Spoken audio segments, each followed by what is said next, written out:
Welcome back to another episode of Hanging Out at Ride JBI.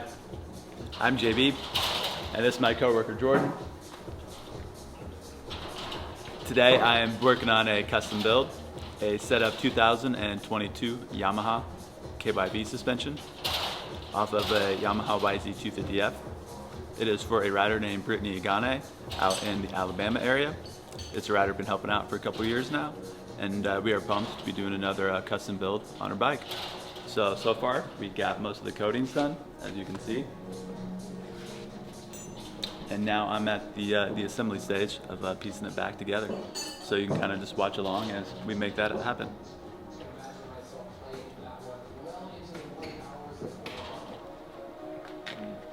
Trying to track down an O-ring that goes around this piece. So it is in one of our bags. It was in the bag, it was in this one. Good.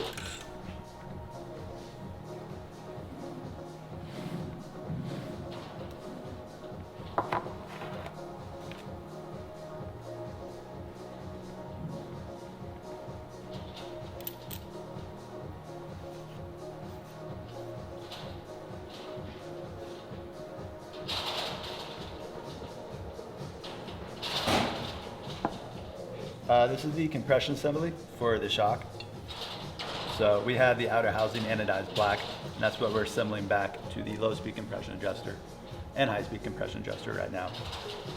And we're trying not to scratch it. So we're gonna do it with our hands as far as we can. There we go. Sweet.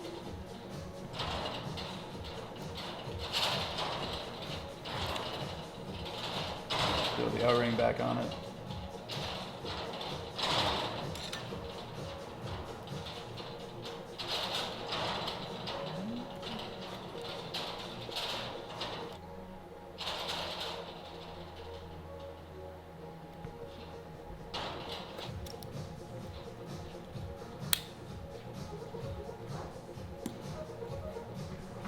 This is like the last piece that we install, because when we assemble the shock, we fill it with oil.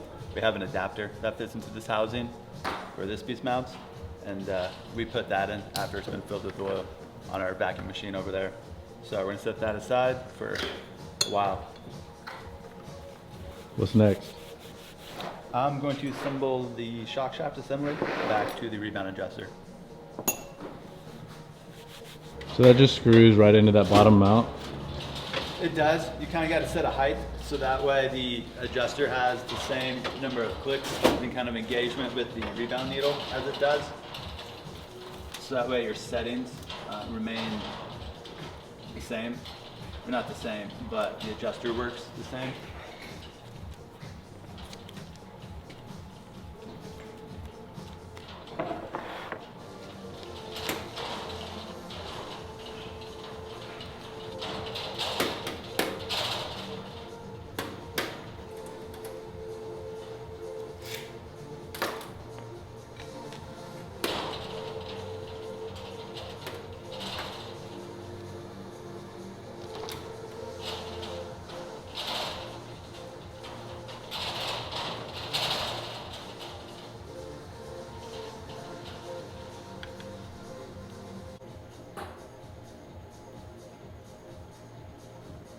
When you adjust your rebound clicker, you're adjusting how far or how deep the needle in here is inside of the shock shaft.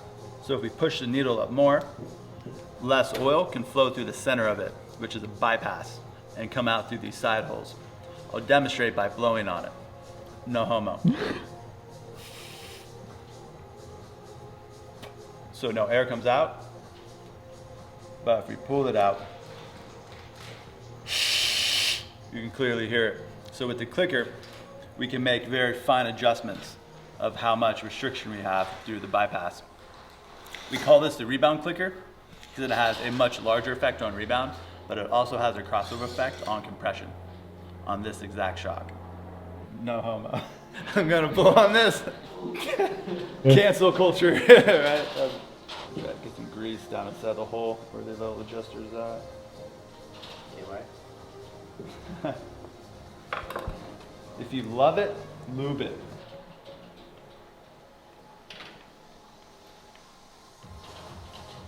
What are you working on over here? Today we got XACT Pro 6500 kit. We're setting it for some rider in Ohio that's going to do some woods riding. Pretty good kit, in my opinion. Just drops in straight to the OEM stock fork. It's from WP. WP, yeah. Some of those little spring spacers that are already installed on the springs. Get the correct length. So we send it to the customer all ready to go. Basically he receives it, takes it out of the box, drops it into his fork. It's either him doing it or his local suspension guy. Pretty simple. Really good kit. So you must have a background in suspension to know this kind of stuff. Oh, for sure. Especially WP components. Is JB the first person you work for? No, I worked for Pro Circuit and then I worked for WP, so now at JB. So you work with Pro Circuit? Yeah. Have you worked with any of their riders? So on the amateur side, yeah. So I worked with Jet Reynolds, Styles Robertson, Ryder DeFrancisco, Seth Haymaker, Nate Thrasher for a little bit. Those are like majority of the guys. I'm probably forgetting someone. And a lot of the Team Green support riders too. And then went to all the amateur nationals with the support rig, helping out all those dudes that used to run Pro Circuit suspension. So that was the first suspension gig, and then went to WP. So they must have been pretty happy with your work to keep you around that long. No, for sure. You learn a lot from me not knowing a lot. Going in there, you learn a lot, and then going to WP, it's just a whole nother level. So Seems like the place to learn. no, for sure. They know what they're doing. And No bring it doubt. all here. Yeah.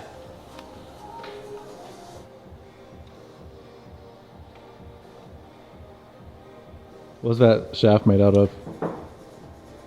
Some type of steel alloy. I'm not quite sure.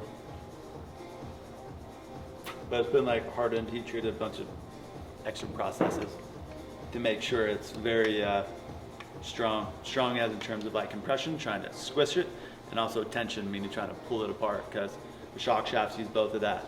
Then also probably shear forces, trying to like snap it and break it. Some people even bend shock shafts. What's the common cause of that? Bad setup, and or just they did something insane on their bike. Like Cole from SD bent a shock shaft, and that was casing the quarter pipe at X Games in practice.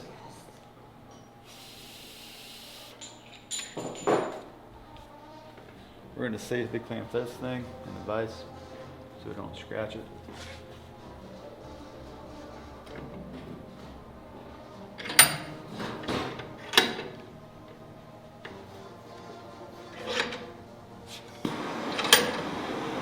Start assembling our shock shaft assembly.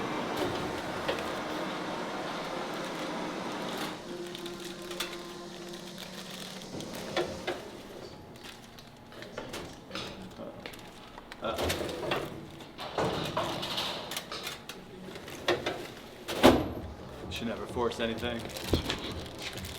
You know the difference between jam and jelly?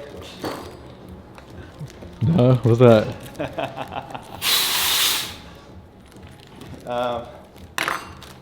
Look it up.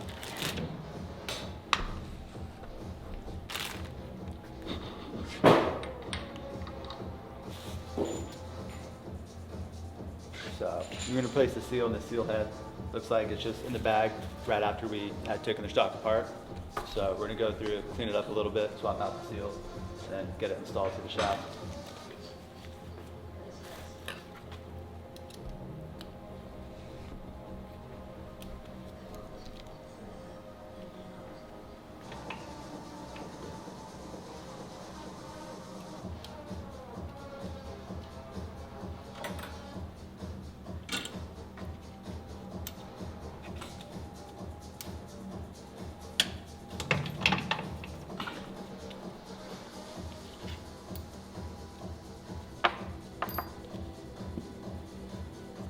How's this coming over here? Disassembling everything and getting ready to change some valving. This is what came out of it, or what's going into it? No, this is what came out of it. So this is a damper rod, and that's the base valve.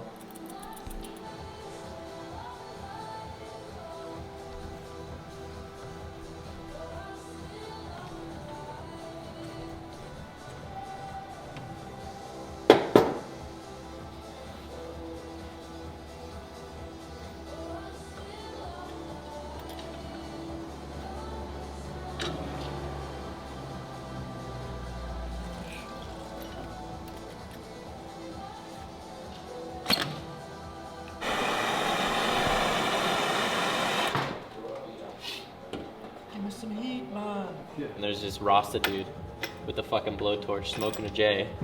And he's like, give me some heat, man! We need some heat! Come. XACT Pro 6500 cartridge kit. So they make an Explorer Pro 6500 cartridge kit, and it's basically the Explorer version of it, where it's shorter and it has a softer setting out of the box. This is more motocross based. With the red tops, that comes stock on KTM's with the, or you got to buy that? Yeah, so this basically comes with the kit that you buy. So if you have a stock air fork, these don't have, because this is a closed cartridge system. The air fork is a separate function air and cartridge system. So stock KTM's come with air forks?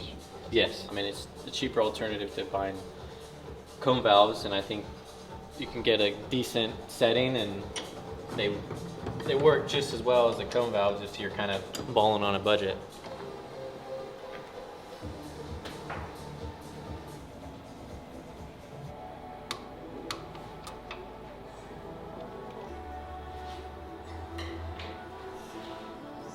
Thanks for watching. Stay tuned for another episode.